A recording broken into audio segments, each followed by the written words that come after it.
Bonjour, bienvenue dans notre podcast hebdomadaire sur le métier de consultant, le volet 2. La semaine dernière, nous avions échangé longuement sur sur la thématique, comprendre les instructions des maîtres d'ouvrage pour savoir si on est prêt à soumissionner à un appel d'offres. Aujourd'hui, je souhaite vous entretenir sur la thématique qui suit, c'est-à-dire comprendre les méthodes et les astuces pour concevoir une bonne méthodologie. Que ce soit pour les primo-débutants ou bien pour les plus expérimentés dans le métier du consulting, élaborer une offre technique est toujours un grand challenge. Le cœur de ce challenge réside dans le fait que le maître d'ouvrage s'attend à ce que notre proposition technique soit un début de solution à son problème, ou tout au moins que notre proposition technique lui montre la démarche méthodologique par laquelle nous allons résoudre le problème qui est posé dans les thèmes de référence. La semaine dernière, nous avions chuté sur la problématique de la compréhension des thèmes de référence et de l'élaboration des thèmes de référence pour dire que lorsque nous en sommes arrivés au niveau de la compréhension des thèmes de référence, il fallait démontrer au maître d'ouvrage que nous avons bien compris les enjeux et les problématiques auxquelles il fait face et que nous avions les capacités techniques et scientifiques et technologiques pour les résoudre ou tout au moins pour y apporter des scénarios de solutions. Eh bien, aujourd'hui, nous allons voir comment présenter ces scénarios de solutions au maître d'ouvrage. Alors, pour le faire, il faut comprendre qu'il faut passer par nécessairement 4 étapes. Concevoir et décrire une méthodologie adaptée au thème de référence. En fait, c'est la conception technique de notre approche méthodologique. Il faut connaître les méthodes, les outils et les astuces pour élaborer un plan de travail cohérent par rapport à la méthodologie que nous proposons. Il faut pouvoir proposer un organigramme de la mission pour dire au maître d'ouvrage comment est-ce que les différentes expertises qui seront mobilisées dans le cadre de la mission seront agencées et vont travailler ensemble. Et en dernier lieu, il faut pouvoir lui proposer un cadre logique. Nous allons comprendre tout à l'heure ce que c'est qu'un cadre logique. Alors, comment concevoir l'approche méthodologique de l'intervention? Vous vous souvenez, lorsque nous analysions le dossier d'appel d'offres dans le module abordé la semaine dernière, nous nous sommes dit que l'un des premiers éléments, c'est de pouvoir comprendre les exigences du maître d'ouvrage en analysant point par point le dossier d'appel d'offres. Eh bien, le travail que nous avons fait lors de la compréhension des exigences du maître d'ouvrage pour l'appel d'offres qu'il a lancé, c'est de base à la proposition méthodologique que nous allons faire. En effet, chaque élément de la consistance des prestations qui a posé un problème a une approche technique pour le résoudre. Si par exemple, le maître d'ouvrage souhaite élaborer une stratégie, dans le cadre de la planification stratégique, les experts de la planification vous diront que pour élaborer une stratégie, il faut commencer par un diagnostic. Et dépendant de la nature de l'institution qui commande le marché et de son activité, on peut être amené à élaborer un diagnostic organisationnel, un diagnostic institutionnel ou tout autre type de diagnostic possible, dépendant non seulement de la nature et de l'activité de la structure, mais également des objectifs visés par le document de stratégie qui est censé être élaboré. Et donc, vous comprendrez donc avec moi que la première étape de votre méthodologie, si vous avez en face de vous donc une mission d'élaboration d'une stratégie, ce sera la phase diagnostique. Et la phase diagnostique doit être décomposée en autant de sous-étapes qui permettront à la fin de produire un rapport de diagnostic. Ces sous-étapes, c'est notamment les enquêtes de terrain, comment elles vont se passer, qui va les mener, comment elles vont être menées, les données recueillies, comment seront-elles analysées, quelle sera l'approche technique qui sera utilisée pour analyser les données recueillies sur le terrain? Est-ce que ce sera une approche statistique? Est-ce que ce sera l'une des multiples méthodes d'analyse proposées par les sciences sociales? Nous avons l'analyse force, faiblesse, opportunité, menace, communément appelée SWOT, qui intéresse beaucoup de monde dans le domaine du conseil et qui permet effectivement de ressortir plusieurs problèmes auxquels on va s'attaquer lors de la proposition des solutions. Nous avons un autre système d'analyse, l'approche PESTEL, qui analyse les problèmes sur le plan politique, environnemental, social, technologique, législatif et économique. Et donc, dépendant de l'approche que nous avons choisie, chacune de ces approches a sa technique d'analyse et donc il faut que le consultant soit capable de dire pourquoi est-ce que j'ai choisi telle méthode d'analyse des données plutôt que telle méthode et en quoi est-ce qu'elle est pertinente par rapport aux attentes du maître d'ouvrage à la fin de la mission. Et donc, concevoir l'approche méthodologique tient à cela. Ça tient à ce que pour chaque élément de la composition, de la consistance des prestations énumérées dans les thèmes de référence, c'est-à-dire chaque objectif spécifique à atteindre par le consultant ou chaque résultat spécifique attendu par le maître d'ouvrage, que vous soyez en capacité de proposer une démarche technique et scientifique pour lui apporter une solution à son problème. Et ici, encore, nous ne sommes qu'au niveau des prestations intellectuelles. Dans d'autres cadres, notamment les travaux, par exemple, les marchés de bâtiments et travaux publics, ou bien des marchés de fourniture, vous allez aller jusqu'à vous assurer que les détails des spécificités techniques que vous apportez pour répondre à la demande du maître d'ouvrage sont alignés non seulement à ces enjeux, mais sont justifiés pour chaque point pour lesquels vous les avez mentionnés en lien avec les attentes du maître d'ouvrage. Donc, concevoir l'approche méthodologique n'est pas chose aisée. Pour le faire, la première astuce est déjà d'abord d'être très cultivé au plan scientifique. Rares sont les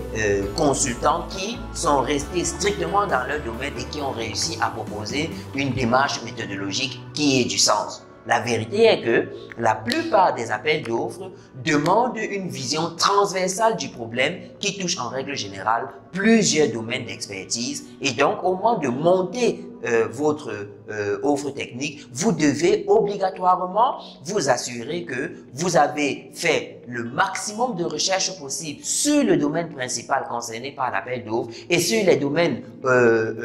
qui tournent autour, donc qui auréolent le domaine principal et donc comprendre que ce soit pour des questions de droit, d'économie, d'urbanisme ou d'autres types de spécialisation, rester dans la spécialisation telle qu'elle est conçue au départ ne permet pas souvent de monter une offre méthodologique de bonne qualité. En règle générale, donc, il faut avoir une vision transversale et même solliciter souvent l'avis ou bien le regard d'un expert d'une des expertises qui tournent autour du champ concerné par la mission.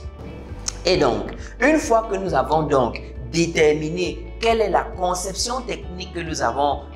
proposée, il est important de pouvoir dire dans un second temps quelles sont les étapes, les activités, les tâches et les sous-tâches et pour chacun de ces éléments dire quels sont les résultats attendus à chaque niveau. Et c'est donc ici qu'on atteint le plan, le calendrier de la mission. Le calendrier de la mission dira donc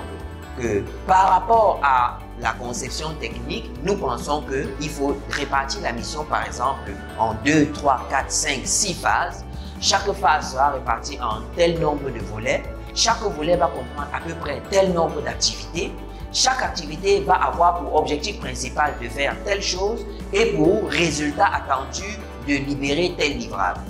Et pour chacun de ces éléments, nous allons procéder par tel nombre de tâches et chaque tâche aura tel nombre de sous-tâches qui chacune sera justifiée encore une fois par ses objectifs et les résultats attendus pour chacune de ces tâches.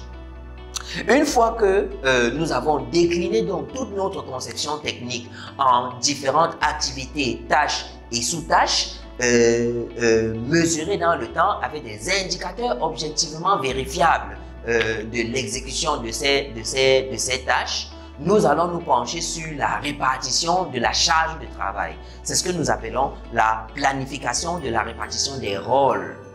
Et donc, chaque fois qu'un marché doit être exécuté, il n'intègre jamais l'activité d'une seule personne, notamment le consultant qui va exécuter l'appel d'offres. Il y a toujours une pléthore d'acteurs qui entrent en jeu pour réaliser un marché ou bien pour mettre en œuvre les exigences d'un appel d'offres. Le consultant, d'une part, expert principal, est censé être le coordonnateur de la mission, le directeur de la mission, le responsable de la qualité technique des livrables et du respect des standards de qualité énumérés par le maître d'ouvrage. En tout cas, tout au moins, le consultant principal, chef de mission. Si c'est une mission qui demande plusieurs expertises, chaque expertise va devoir intervenir dans le domaine des concerns des prestations qui est directement lié à son expertise, et donc il va falloir répartir les différentes tâches et sous-tâches et activités que nous avons énumérées dans le plan de travail à différents postes d'expertise. Et donc, il s'agit ici de dire, par exemple, que la phase 1 qui consiste à faire le diagnostic va avoir besoin de l'expertise du consultant numéro 1, 2, 3 qui vont se charger de la collecte des données, du traitement des données et de l'analyse des données. Ces consultants sont peut-être spécialisés sont peut-être des ingénieurs statisticiens, sont peut-être des experts en recherche en sciences sociales ou tout autre domaine d'expertise. Le plus important est de pouvoir dire de manière très claire au maître d'ouvrage que l'ensemble des expertises contenues dans notre proposition va permettre de réaliser telle activité, telle activité, telle activité et de donner les livrables attendus et les résultats attendus par l'appel d'offres. Une fois que le rôle des acteurs est planifié, il faudrait nécessairement produire au maître d'ouvrage un cadre logique. Qu'est-ce que c'est qu'un cadre logique? Un cadre logique est la présentation synoptique de la mission en intégrant les objectifs de la mission tels qu'ils ont été formulés par le maître d'ouvrage, les résultats attendus pour chaque objectif tels qu'ils ont été formulés par le maître d'ouvrage, les activités que nous avons proposées pour atteindre chaque objectif et chaque résultat tels que nous les avons présentés et justifiés dans notre offre technique, les risques associés à chaque activité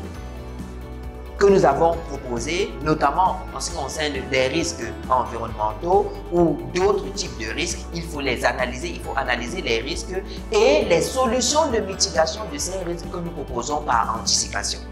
Par exemple, si nous avons dit que la première étape de notre méthodologie va traiter d'une phase diagnostique et que la phase diagnostique aura de la collecte des données, si la collecte des données se déroule au Cameroun dans le NOZO, un des éléments du cadre de vie sera d'attirer l'attention du maître d'ouvrage sur le fait que vous avez sollicité un marché qui doit être réalisé dans le NOZO et le NOZO présentement vit par exemple une crise politique telle que il peut être possible de ne pas pouvoir collecter l'ensemble des données envisagées dans le cadre de l'appel d'offres. Si éventuellement, et ça nous sommes au niveau des solutions, si éventuellement pour une raison ou pour une autre, le consultant n'arrive pas à atteindre les cibles nécessaires pour collecter ces données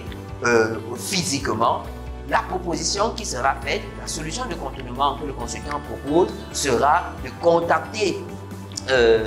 ces personnes-là pour avoir des séances de télétravail si jamais certaines conditions sont réunies, notamment l'accès à Internet ou bien à des solutions informatiques pour faire du télétravail et des sessions en vidéo, par exemple. Et donc, c'est ça, un cadre logique doit pouvoir permettre de dire avec certitude que le maître d'ouvrage a demandé un certain nombre d'éléments que nous déclinons en objectifs de la mission. Ces éléments doivent atteindre tel résultat. Pour atteindre ces résultats, nous avons proposé telle activité, telle tâche, telle sous-tâche. pour chacune de ces activités, tâches et sous-tâches, nous avons tel indicateur objectivement vérifiable par le maître d'ouvrage que nous avons réalisé cette activité pour lui permettre de suivre l'exécution de notre mission et que pour chacune de ces activités, il est bon de tenir compte de tels risques et de tels risques et que pour chacun de ces risques, il serait bien d'envisager que si ces risques venaient à être effectifs, alors les solutions que le consultant propose par anticipation seraient de mener telle activité palliative ou telle activité de contournement. C'est donc ça le deuxième module de notre formation, élaborer une offre technique et une offre financière pour remporter 100% des points d'évaluation. Effectivement, des points d'évaluation des différentes offres. Parce que souvenez-vous que chaque fois qu'on parle de faire une soumission, ça signifie qu'on est dans la logique de concurrence et que d'autres offres techniques seront analysées en même temps que la vôtre et la différence sera dans le niveau de finesse et de qualité que vous avez implémenté lors de la conception méthodologique et de la déclinaison de votre méthodologie en plan de travail, en rôle des acteurs et en cadre logique. La semaine prochaine, nous allons parler du troisième module qui concerne l'évaluation de votre offre technique. Vous savez, une fois que vous avez préparé votre offre et que vous êtes sûr d'avoir fait une offre techniquement de haute facture, il est important pour vous-même de simuler l'évaluation de votre offre sur la base des critères d'évaluation contenus nécessairement dans votre dossier d'appel d'offres. Nous allons aborder ces techniques pour pouvoir s'assurer qu'on a 100% des points ou tout au moins connaître avant les résultats notre note telle qu'elle sera analysée par le maître d'ouvrage ou ses services compétents. Je vous remercie, je vous souhaite bonne fin de semaine et je souhaite que nous nous retrouvions la semaine prochaine sur le prochain podcast de cette formation, élaborer une offre technique et une offre financière à laquelle je suis sûr que vous accordez du prix.